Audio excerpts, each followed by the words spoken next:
this is right now. It's all we're training for, to be one heartbeat. People tend to overvalue their dream, but they undervalue their team. For you to get to what you want with your dream, you need your team. Guys, when you focus more on the team goal than your own goal gets accomplished quicker. That's how it works, man. It ain't OD, special teams, it's everyone. One fist, man, everything. That whole punch has got to hit. You understand? Fellas, that's how we're training, that's how we're thinking. Relentless focus together. That's all it is. That equals winning.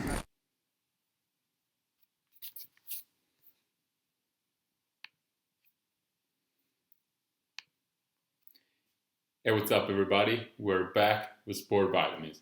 I got chills after this motivational speech. If you guys are wondering why I decided to start with that video, the reason is simple, because today's guest is none other than Coach Lew Caralla. Coach Caralla is in his third season as Georgia Tech's head football strength and conditioning coach, and is a great motivational speaker.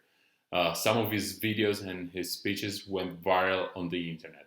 So it was a great honor to have him as a guest. And without further ado, guys, here's the episode with Coach Caralla. Coach, welcome on the show. Thank you so much for having me. This is awesome. It's a true honor to have you on today. As I mentioned before, you've been extremely inspiring to me after I started following you 1 year ago. So why don't we start with a little background? Yeah. Well, thanks again for having me. And, you know, I grew up in Tampa, Clearwater area in Florida, and grew up playing a bunch of sports, but football was really the sport that stuck with me. And from Little League to college, you know, just kept playing from age 7 to 23. And went to go play college football. And, you know, that's where I kind of figured out what I wanted to do with my career one day, because I just loved working hard to play a sport. So now I get to coach kids to work hard to play their sport. So I'm still involved with the game of football, being a strength coach, and kind of worked my way up the ladder of this profession, and have kind of seen all the sides of it, being an intern, being a graduate assistant, being an assistant at 3 different schools, having 4 head strength jobs in 5 years. You know, so I've moved a lot. I've sacrificed a lot. My family has sacrificed a lot, but I wouldn't want to be doing anything else. And I don't think for young professionals, they'll ever make it in whatever they're chasing if they don't have that kind of desire for it. Like, no matter what happens to me, I'm going to make it. Like, that's that kind of fire you need to even have a chance, in my opinion. Sure, Coach. I can relate a lot to the fact that you moved a lot over your career. The city I live in right now is number 18 of my life. And 18? 18, and I'm 35, so it's a pretty solid number. Do you have kids? I have a daughter, but she's pretty young. She's just 6 months old. Okay. But she was born in Israel, though. So.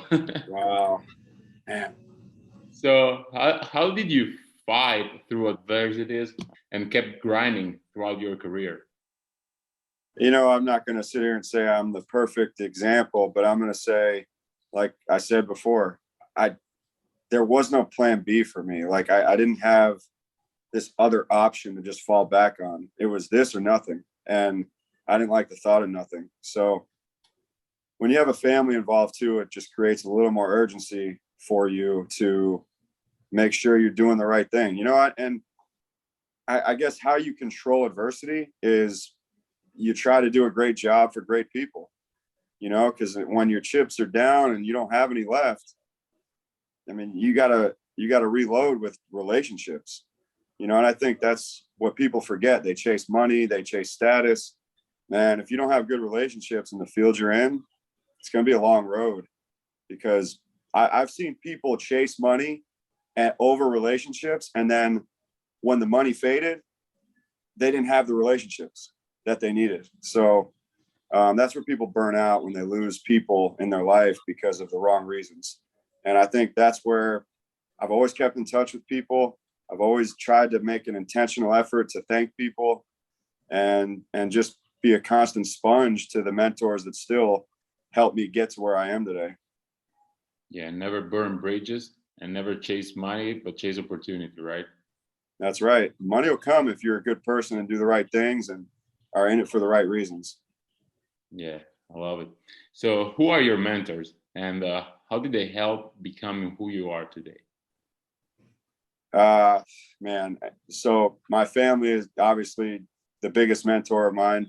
My parents, I can't thank them enough for everything they've done for my life, but my wife is just amazing at how she's tough, man. Like, she's tougher than me, and raising 3 kids and not complaining and just, being a rock for all of us. So she's probably the best. And then the 3 main mentors in my profession that I worked for the longest were Matt Bayless, who's the head strength coach at Notre Dame now. I was his intern, his assistant, and his GA, so I kind of ran the gauntlet under him. Ron McKeefrey, who I interned for first. It was my first ever experience in this field, who I've still kept in touch with to this day all the time. He's always challenging me. He's always, making me better at things. I mean, he's just amazing. And then Aaron Wellman, I shared an office with for 3 years when I worked at Michigan. And he's probably the smartest guy I've ever been around. And he's been with the Giants and in the NFL. He's now the head strength coach in Indiana. Just resources that don't end for me. And I don't plan on wasting them. I think when people have great experiences in their life, they kind of forget about them when they think they're at a certain spot in their life. Not me. Like, I always laugh when the guys call me the GOAT, because those mentors to me are my GOATs, and they will always be. So they know that, though. I always make sure they know that. That's great. You said that Coach McKeefrey still challenges you today, right? How does it do that? He's like, just looking out for my family. Hey, have you thought about multiple streams of income? Hey, have you thought about writing a book? Hey, try writing to a few coaches every week.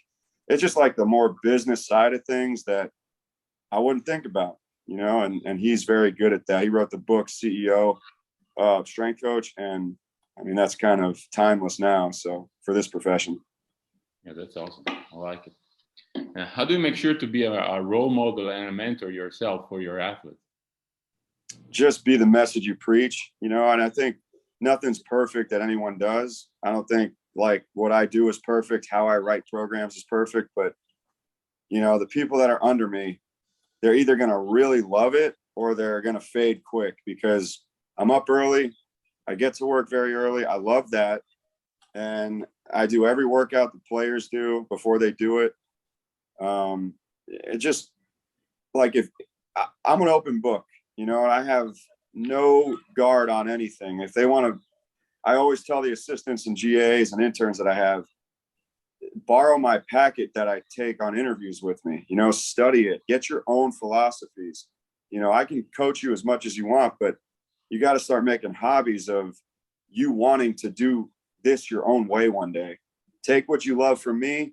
Hey, take what you don't love from me, but start thinking outside of the box to be yourself and create that vision for a head coach that wants to hire you one day. So it's not just a blueprint or copy and paste version of me. Find yourself under me and then roll with it. Because that's what I did. I'm not one particular thing of my mentors. I'm a lot of a mixed bag from all of them. And then I've also found myself along the way. Got it. You said that you wake up early. Are you a fellow member of the 5 a.m. club? I got those guys beat. I'm out on the field at 4 a.m. Oh, wow. Oh, wow. No, you definitely. Yeah. But again, that was my mentor at Michigan. It's a funny story. My first day on the job at Michigan, I asked my boss, I go, what time should we be there tomorrow, coach? And he's like, you gave her like 4:15. I'm like, okay. I thought that was early, I'm like, all right. So I get there at 4. Well, when I got there at 4, everyone on the staff was there and the whole lift was already set up. And we didn't have a lift till 6. So I'm like, where am I? Like, what is going on here? So ever since I worked with him, I've kind of understood why he did that. Because those 2 hours in the morning before anything starts is precious. I mean, no interruptions. You get what you want to do done. I mean, there's so much peace of mind and heart when you take advantage of those hours. And of course, you work out on those 2 hours. Do you usually do the workout that then your athletes will do? Yeah. Every one of the workouts I've given to the kids, I've done before they've arrived, or I'll do with them. I like it. All right, Coach, can you please walk us through the interview process that I know that you do with your athletes when they first arrive at Georgia Tech?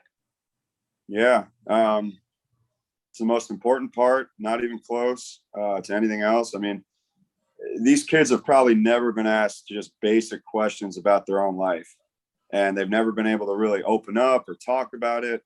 So having that chance to sit down with them, and honestly, the hardest part of the interview process is carving out the time, especially when you're a new guy and you're trying to get everything going.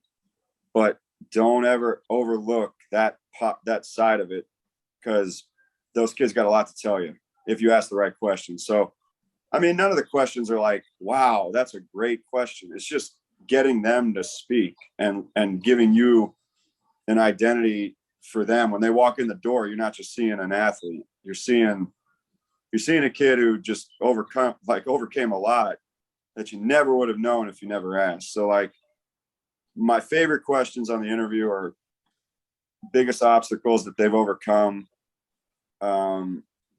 Some of the tattoos that they have, just tell me about them, because normally when people put tattoos on their body, it's going to tell a deep meaning to them.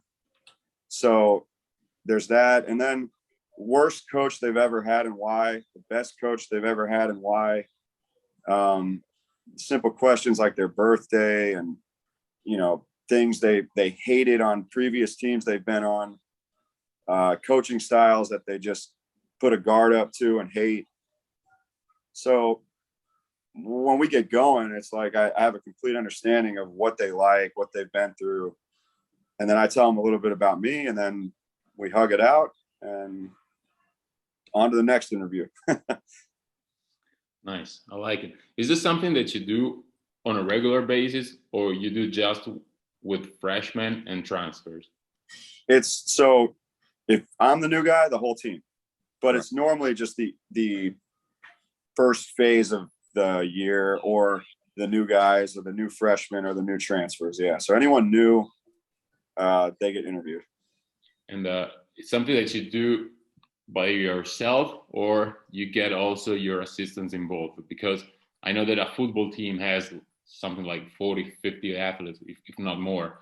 And I mean, it's pretty easy for a strength coach like me that is involved with a basketball team. I just have 14 players. I can do whatever I want. But it's pretty tough for a strength coach like you that has to work with a lot of kids every day, right? Yeah, it's 120. And oh, wow. Yeah, it's so, like, it takes about a month to get through those interviews if you want to do it right. And yeah, like, my whole day is taken up from the time the lift groups end in the morning. Like, that whole afternoon is just interviews, and I can only get like 10 in a day or 8 in a day. So it takes a while, but it's worth it. They'll always remember it too. Nice. And some of that information that you collect during those interviews are shared with the coaching staff? No, just me.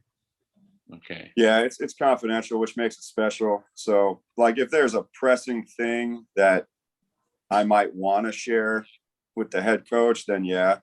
But no, it's normally just I type it up. I always have it from every athlete I have on my computer still to this day. But it's just between me and them. Okay, nice. I got it. Very, very interesting. All right, let's move to the next topic, which is something that you're really big on, and it's leadership. So what is leadership to you? Man, it's everything. I mean, it's you're going to talk about doing the right things. You need to be doing the right things yourself. You know, if you're going to accept certain things, then you're going to live with those certain things. You know, so like leaders just need to have a big vision, and whatever you see the big vision being, that's how you're going to act and work towards. But if you don't have that, then you're probably going to accept guys skipping reps, or you're probably going to accept guys being a minute late, or missing their weight goal, or not touching the line, or you're not going to see those things like a person with a strong vision will. Like if you harp on all the details and don't let anything slide in your program, but also remain positive and encouraging the whole time, like that's my vision. I don't, like, there is no perfect blueprint. It's just, you got to know what you want to get. And I want to get guys that care a lot about the small things so they can one day accomplish the big things. And that takes a lot of work. It takes a strong eye. It takes a person that lives that way himself.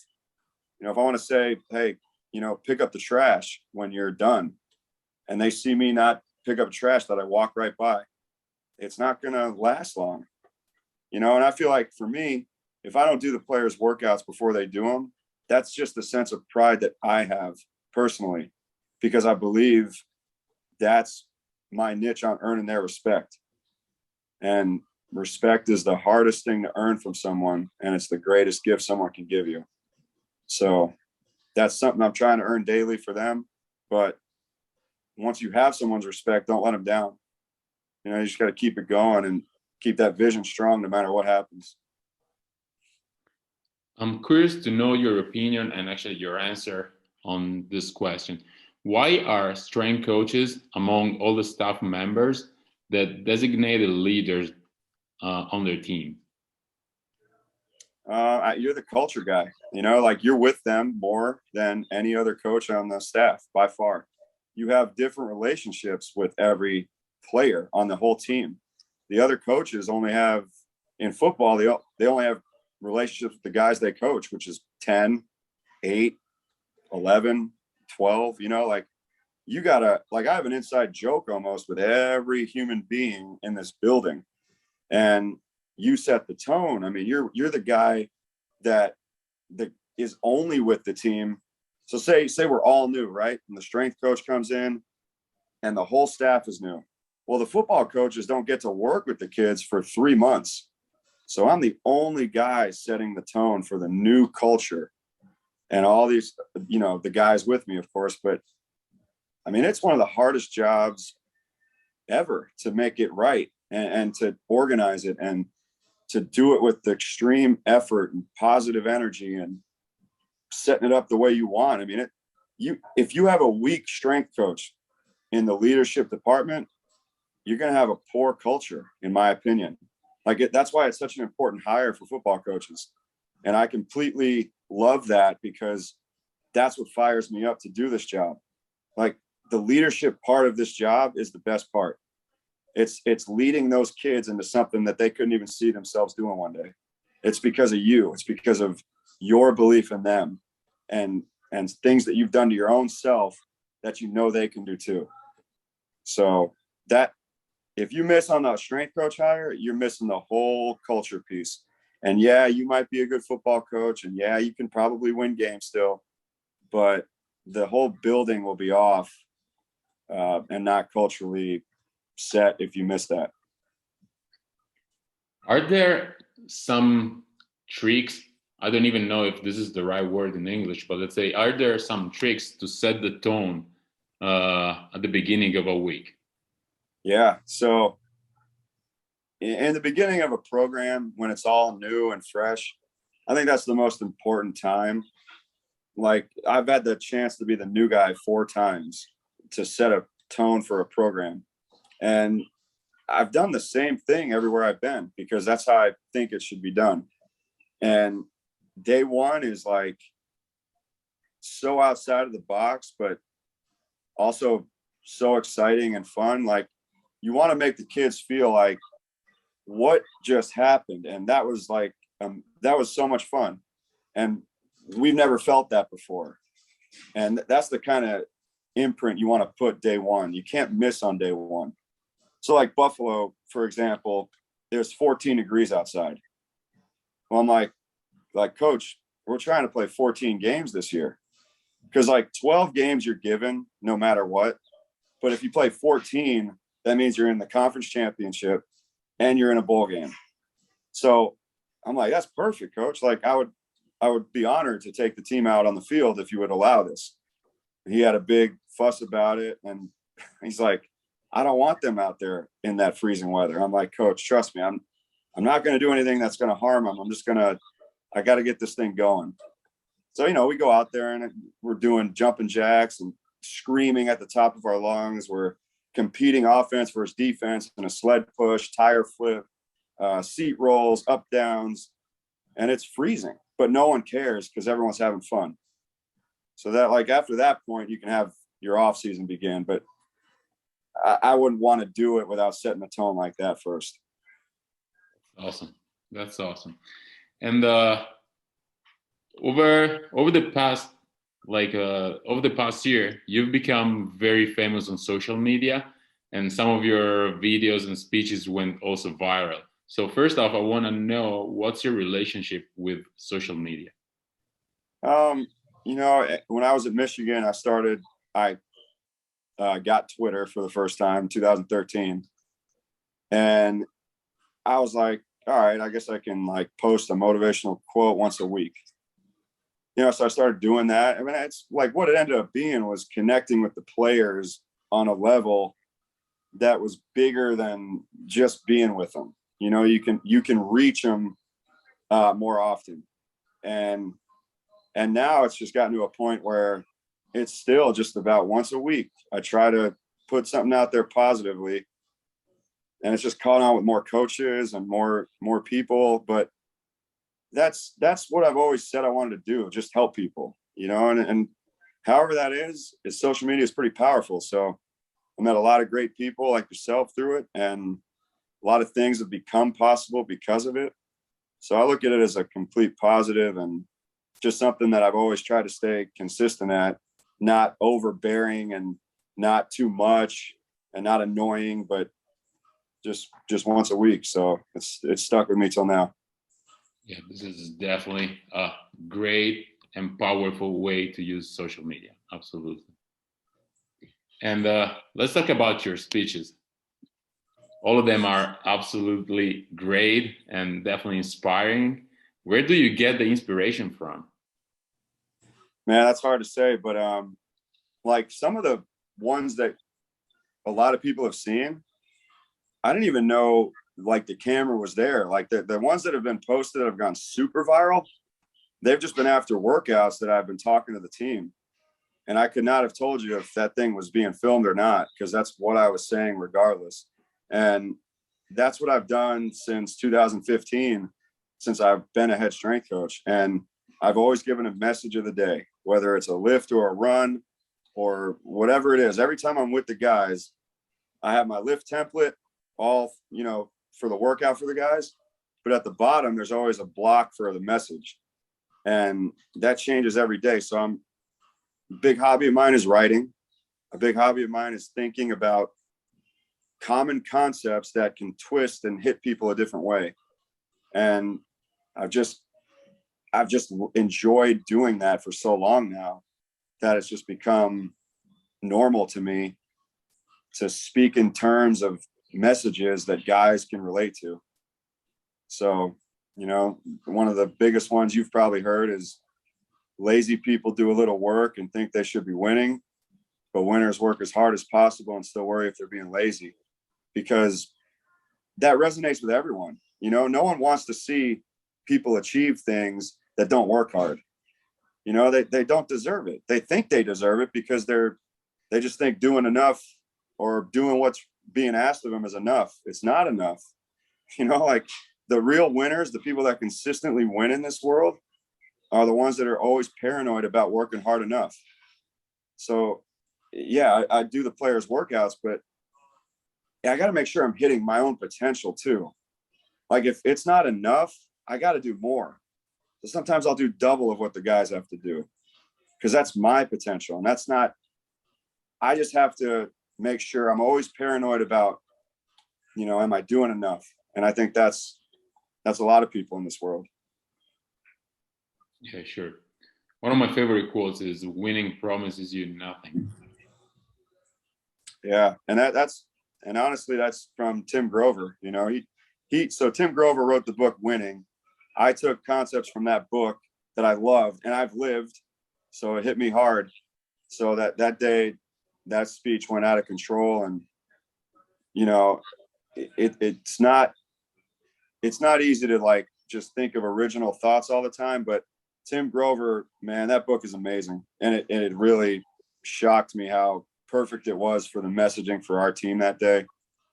But yeah, that went really viral. So yeah, I finished that book a few weeks ago. Very recommended. Yeah. Yep. Do you make sure to write something every single day?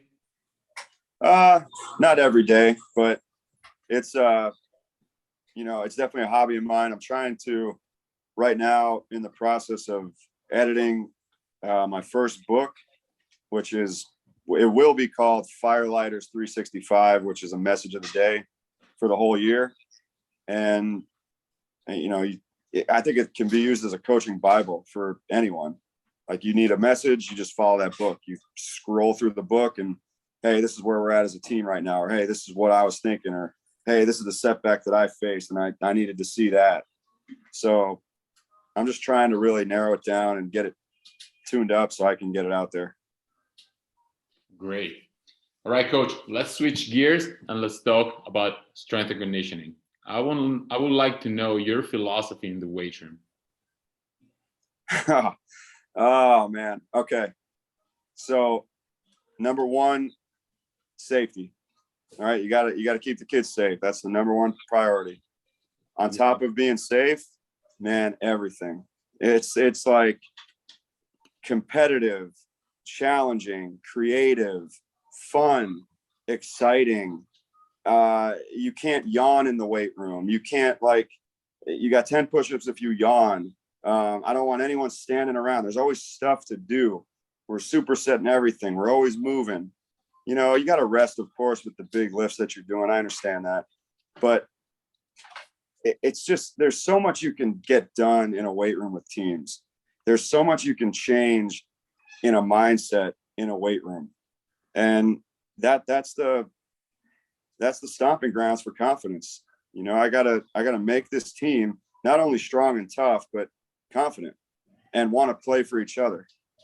So how do you do that? You think of a lot of team building ideas. You think of a lot of lifts that involve you having your partner's back and holding your own weight for them.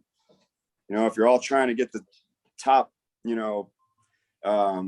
sometimes we have partner lifts where it's you, me, and another guy at a rack.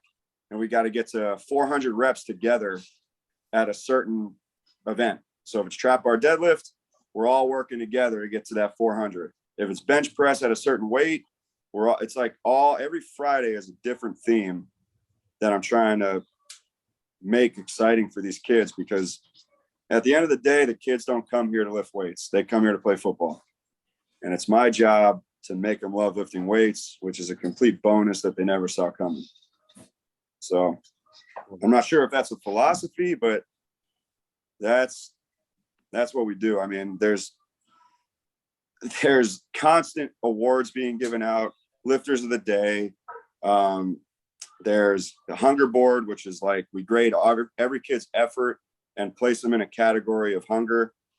So they're either satisfied, hungry, or starving. And we go down the roster alphabetically and we're like, all right, so-and-so, what do you guys think? If there's any hesitation at all, he's not in starving. Starving are the best guys on your team that work the hardest, that are the most consistent, that do everything right, that are never in trouble, and that get guys around them better. So I could keep going, but I'll just stop there. I like it. And when you have partners lifts, how do you pair your athletes up? So I try to make, so we have 3 categories on our team: skill, big skill, and line. So like the skill guys are the smallest ones. The big skill guys are like your medium sized guys. And then the linemen are the biggest. So the 3 guys on that rack for that theme lift would have been one of each. So it was fair and everyone wasn't complaining, hey, they got 3 skill guys, that's not fair.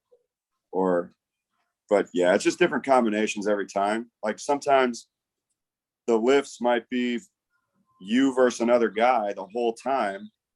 And you're only trying to go as long as you can until he quits. Like that's the only way you can win an event, if someone else quits.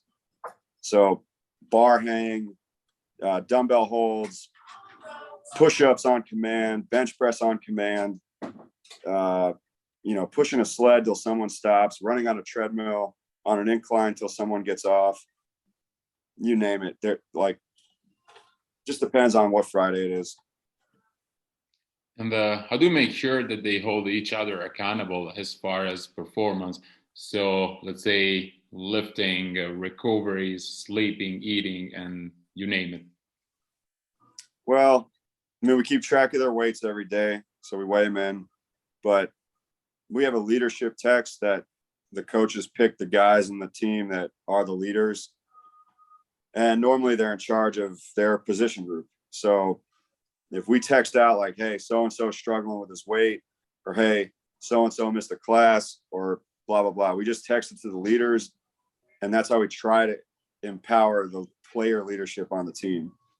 So they have, a right to say things and knowledge of it. And it's not just the coaches handling everything. Nice. You mentioned before that you don't want your athletes, of course, walking around the weight room without nothing to do, because there's always stuff to do in the weight room. Do you use also mobility exercises in between sets? It's like you read my mind. Yeah. So every day we have 4 specials of the day: an ankle mobility, a hip mobility, a shoulder mobility, and a knee stability. So we have 4 things that our assistants come up with every day.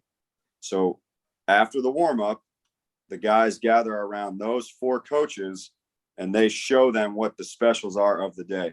So any filler time in between any lift, if the group's not done yet, but you're doing that stuff.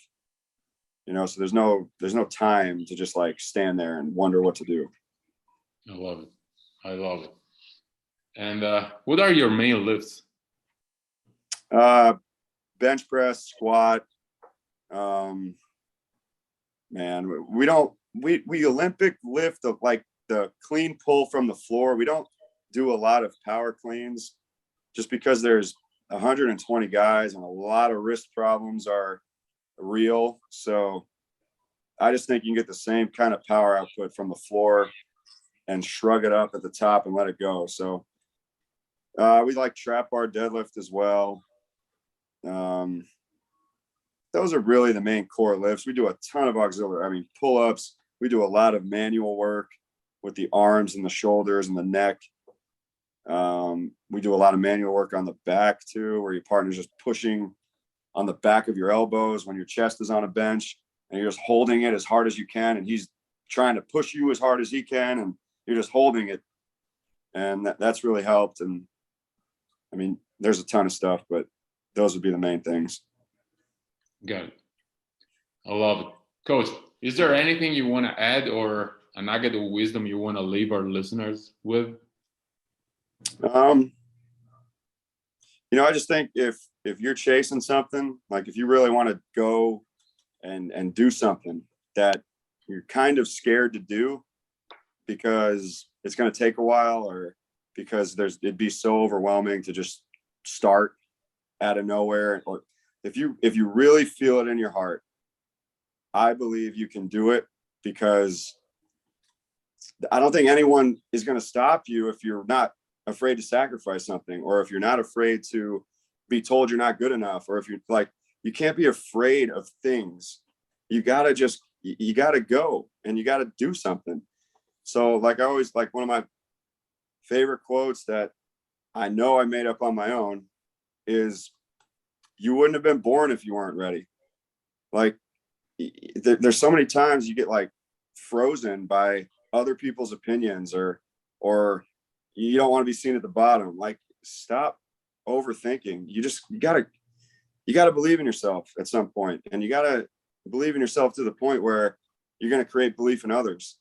So I would just say, if you're guessing if you should do something, just remember, like, you wouldn't have been born if you weren't ready. You're ready. You have everything you need right now. Awesome. Coach, usually we finish off with 3 rapid fire questions. Okay. Ready? So first one, your favorite exercise in the weight room for yourself? Bench press.